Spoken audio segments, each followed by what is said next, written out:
Assalamu alaikum brothers and sisters. Welcome back to our channel.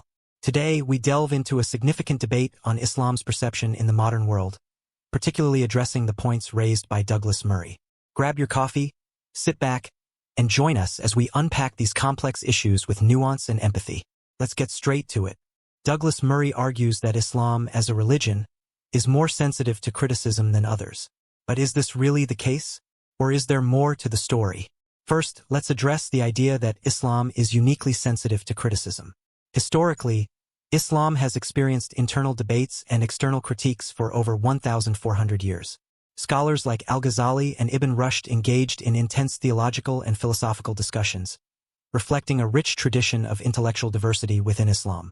Douglas Murray suggests that Islamic societies react more strongly to offense because they haven't been exposed to criticism as much as other religions. But this viewpoint overlooks the socio-political context of many Muslim-majority countries. In places like Pakistan, Yemen, and Bangladesh, political instability, poverty, and corruption are rampant. These issues often fuel strong reactions to perceived offenses against Islam, as political leaders may exploit religious sentiments to distract from their governance failures. It's crucial to differentiate between political exploitation and genuine religious sensitivity. It's also important to remember that the actions of a few do not represent the whole.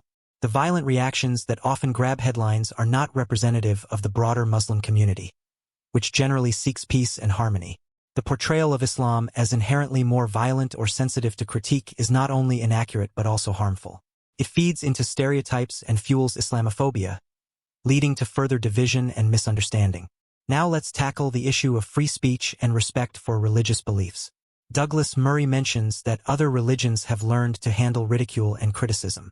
However, this comparison can be misleading. Christianity, for instance, went through centuries of violent conflict and reform before reaching a level of tolerance for critique that we see today. Islam, particularly in regions plagued by political turmoil, has not had the same historical trajectory or stability to facilitate such a transition. Moreover, when discussing free speech, it's vital to recognize the fine line between constructive critique and outright disrespect or provocation. Freedom of expression should not be a license to offend deliberately. Constructive dialogue and critique can and should happen, but it must be done with respect and an understanding of the cultural and religious contexts involved.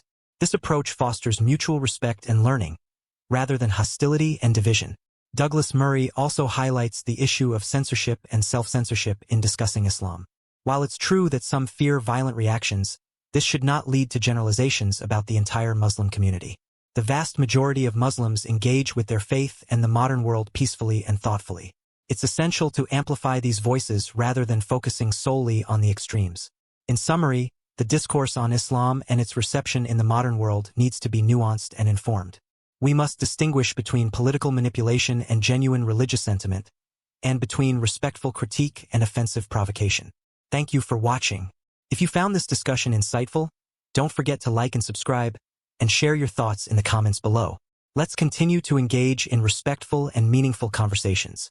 Stay informed, stay respectful, and let's build a more understanding world together.